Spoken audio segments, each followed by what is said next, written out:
Cayuga Heights. They're just using us as a highway. I'm curious, and I want to ask you two, please, to say something. Do you think your children will remember Cayuga Heights as the same kind of place as you remember it? Do you have any sense from things they've said or experiences you know they've had that bears on the question of how much of itself does Cayuga Heights remain as opposed to connected with all kinds of other things and places? Start?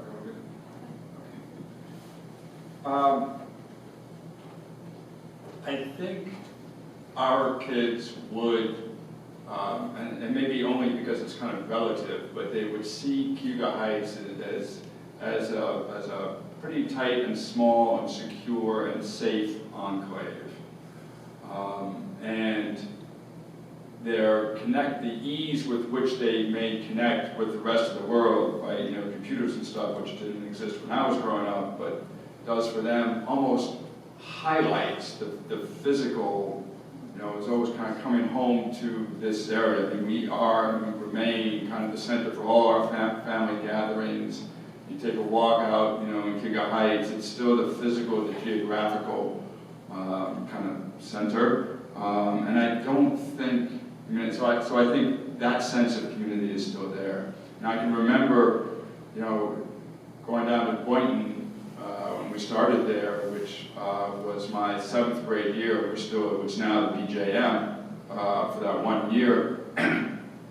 And that's when I became aware that Cayuga Heights was this enclave, and I was met kind of the rest of the world, and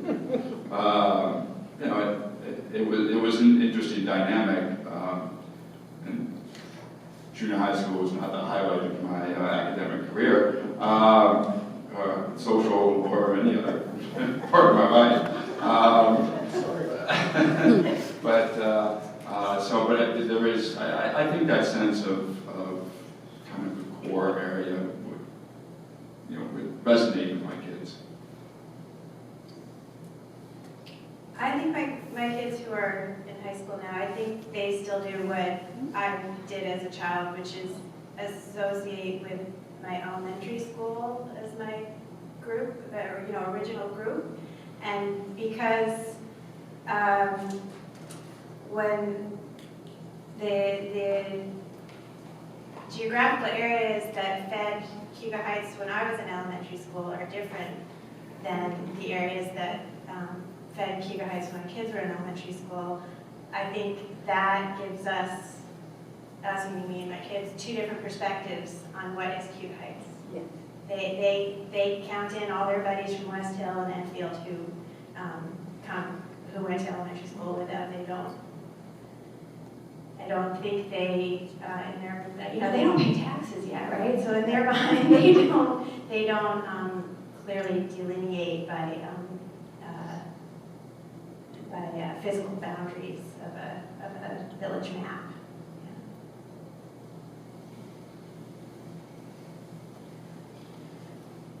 A question, a comment? Comment. I also grew up in Cayuga Heights. Please tell us who you are. Oh, I'm sorry. I'm Peggy Hill. I grew up down the hill on Cayuga Heights Road. I'm the same age group as Barbara Thusen. We were in grade school. She's your missing panel member. And I'd like to go back even further just to say, because it ties in with what's been said. When I grew up, there was no Highgate Circle. Cayuga Heights School, incidentally, you talked about going downstairs for air raid. I left the school for World War II, and we all trooped to somebody's homes to take shelter. But at that time, Cayuga Heights was not part of the Ithaca School District. There was Rural Free School number 6.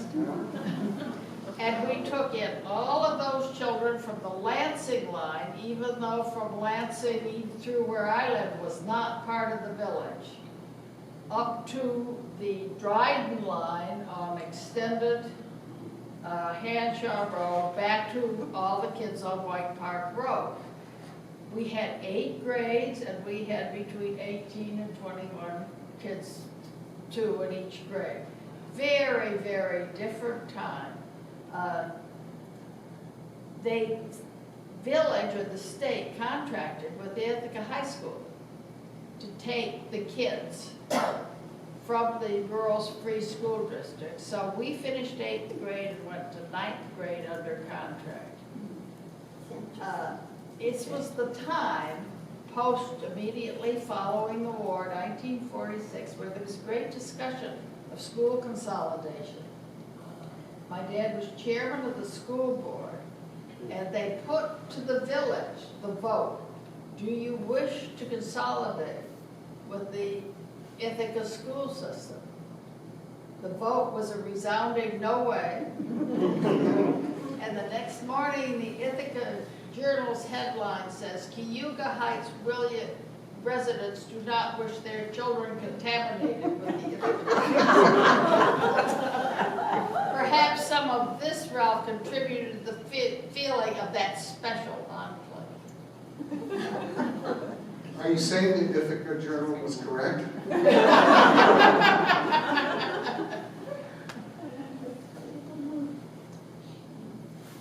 Can you remember before the community corners was shops? Yes, again, both of you commented about the wonderful neighborhood. I didn't have any neighbors. There were only 5 houses within a mile of us. They were few and far between. Where was your house, Peg? On Cayuga Heights Road. But where? Back from 616 between North Sunset Drive and Remington. Those were all houses. We moved in November of 1941. And so our years were the war years during the school. Our side lawn, we grew potatoes. And it was just an entire, we're talking history. I'd love to talk to your children about how they see it compared with my history. And I'd love to talk, Thomas, with your ancestors to see how they saw it, which would have been long before that. We'd love to do oral history interviews with you. Did you have a view of the lake? We had a beautiful view of the lake, which was another thing. Prior to the building on those lots, they had all been mowed for Timothy, for horses, for New York City. And so none of the trees had grown up. And on Cayuga Heights Road on that stretch, we could see all of the lake and all of South Hill and all the way up the other way. Now the view was completely blocked out by trees.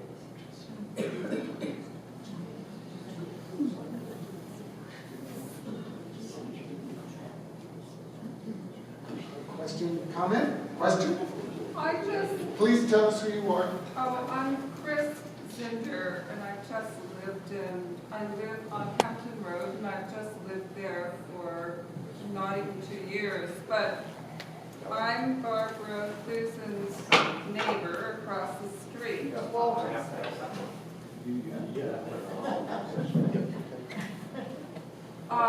We're getting you mic'd up. Okay.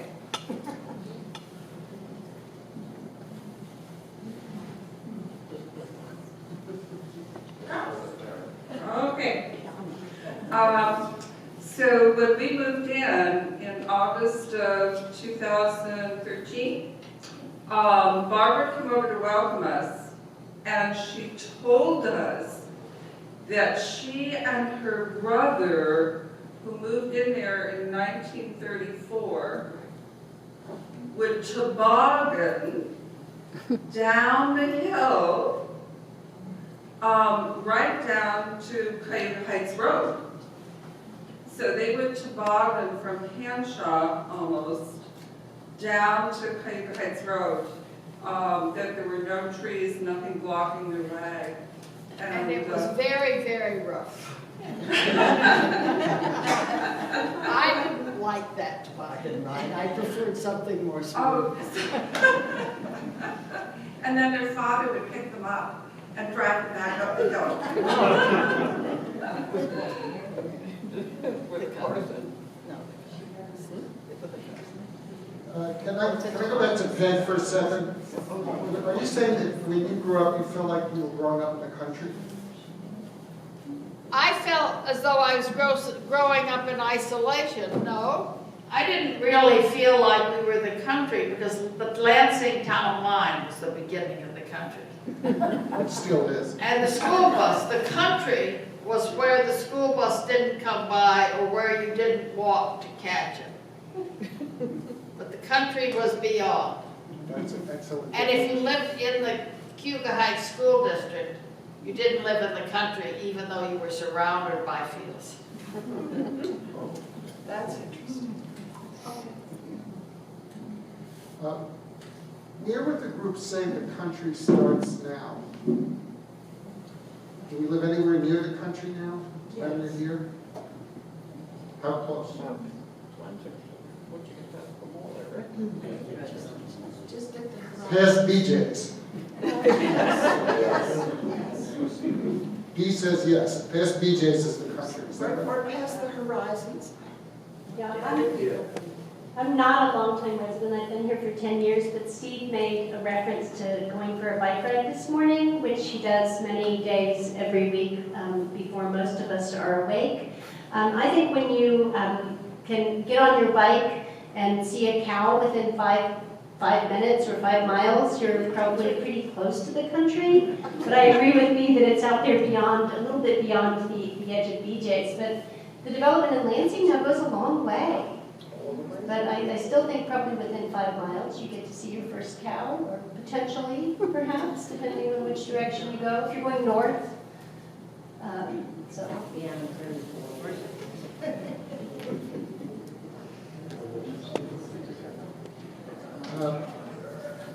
Just to pursue this one slight step more, because I'm quite curious about how the group feels, but also if there's a significant difference between your sense of it and what you think your kids, and technology is not irrelevant to that question. When I told my father in Brooklyn that I thought I might like to go to Cornell, my father said, "You know, Ralph, I hear they have cows at that school." Are you sure you want to go to a school with cows? And I said to him, well, since I've never seen a cow, maybe it would be nice to go to a school that has cows. It isn't just Cayuga Heights, it's Ithaca and it's Cornell that wobble between what are we?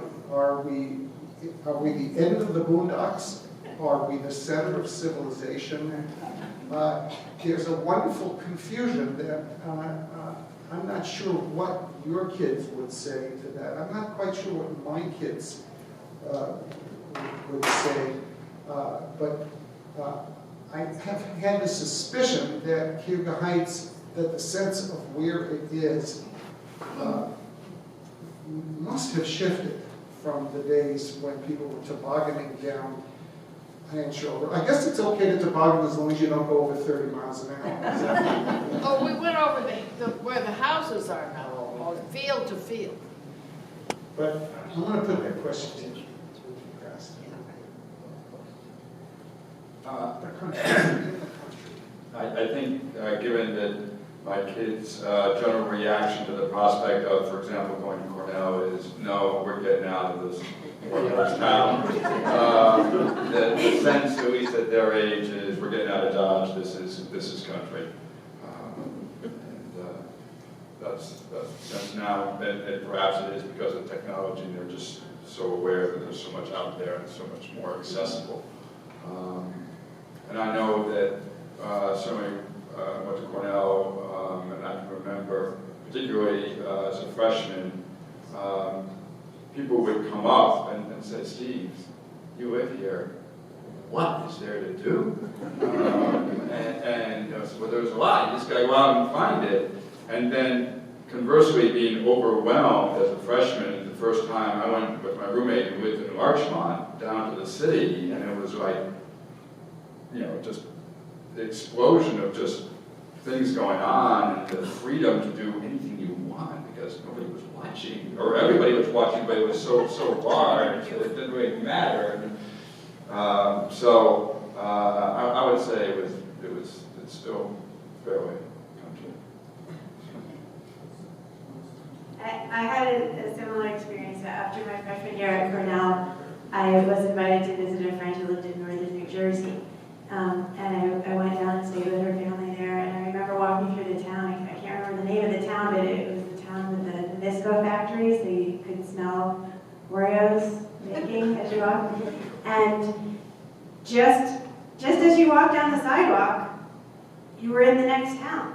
And it blew my mind. Like, I thought that it had never occurred to me that you didn't have to see some fields and some cows before you were at the next town. And that was an eye-opening experience, even though I had traveled other places before that point, to realize how isolated Ithaca is. That it was, built into my rule of thumb that you weren't really away from home until you had gone past a lot of farm fields. Whereas in this town in northern New Jersey, you were in the next territory just by, hopping over that crack on the sidewalk. From what I heard from my kids, they appreciate both the beauty of where we live in the Ithaca area, the entire Ithaca area, the beauty of the entire Ithaca area. I don't mean Cayuga Heights specifically, and also how much distance there is between Ithaca and anywhere else. In part due to traveling that they've done, both to much more rural places in New York State and to, say, Manhattan. I think as a contrast to both those types of settings. But also because these days, to participate in competitive sports, my kids have learned that the norm has begun. You need to commute for higher density population areas to have more competition. The concept that you can have more self-contained local team competition has dissolved, and it's now, sadly, in my opinion, the norm in many places in America, Ithaca included, that if you want to compete at an even moderately high level in athletics or in orchestra or band, that you live in town during the week where you go to school, and then you commute on the weekends for your activities. And that's pretty different from when I was growing up. It was pretty unusual, or it certainly wasn't as frequent that you left town to go participate in your youth activities. That's a big change.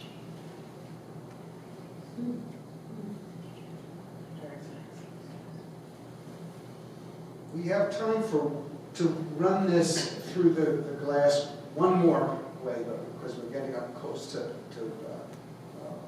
5 o'clock. We've talked about, is it country? Is it, there are those sets of questions. But there's another way which we all know is very characteristic. It's at the core of what Cayuga Heights is. After all, there aren't many little communities like this that are connected to a world-class university.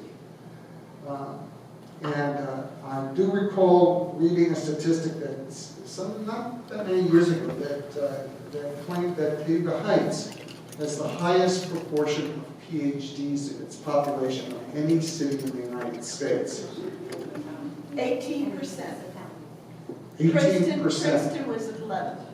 I think my children grew up thinking everyone in the world has a PhD. But that statistic also includes MDs and lawyers. Oh, I'm lawyers. I say that as a father of 2 lawyers. I want to close with a last round of just comments and questions upon that side of it. You all know, because you live in Kendall, that there was the little quip about if Kendall were a university would have the fourth-ranked physics department in the United States. We all know people who have said, I'm a little afraid to move here because I'm not a tenured professor at the university. We all know that this is a very much part of an academic community. How much do you think that continues to shape the village? And I'll give you one more thing to think about. Some of you have probably read Isaac Kramnik and Glenn Altshuler's recent history of the university since 1940, I believe they started. There's a chapter about the faculty at Cornell. And if you haven't read that book, just read that one chapter. You'll find it very, very interesting. What it talks about is the transformation of the academic world in the last 65 years from a world very institutionally based. The faculty at a university like Cornell in 1940 and 1950, their lives and their careers, their status, their achievements were very much tied to their university, and they were part of Cornell. They say that the academic world has changed very substantially in the last 60 years. Faculty status is much more tied to their discipline, to the country, to the world, not to their institution. And their work is much more tied to their discipline, to the country, to the world. And that experience is not local anymore. Have you seen anything that resonates with statistics like that in terms of the academic connections that, after all, are integral to Cayuga Heights? Are those different from your children from when you were growing up, do you think? That's a hard one.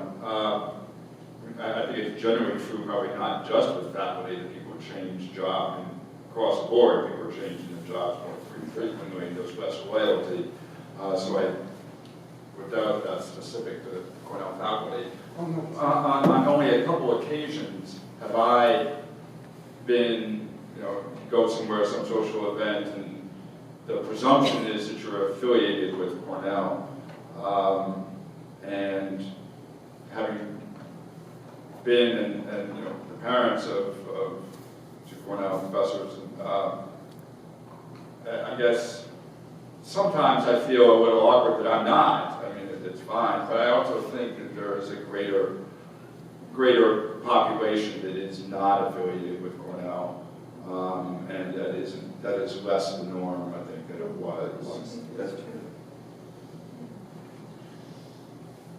I agree.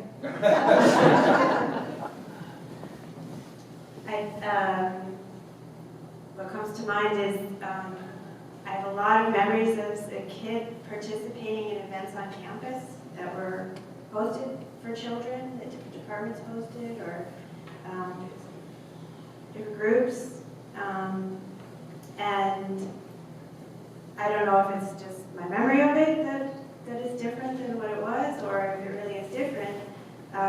What I noticed with my kids, and this is especially when I was younger, sort of maybe up until the age of 12, I remember there were a lot of camps and weekend events and things that your parents didn't go with you. You just got dropped off, or you just got on your bike and rode to them.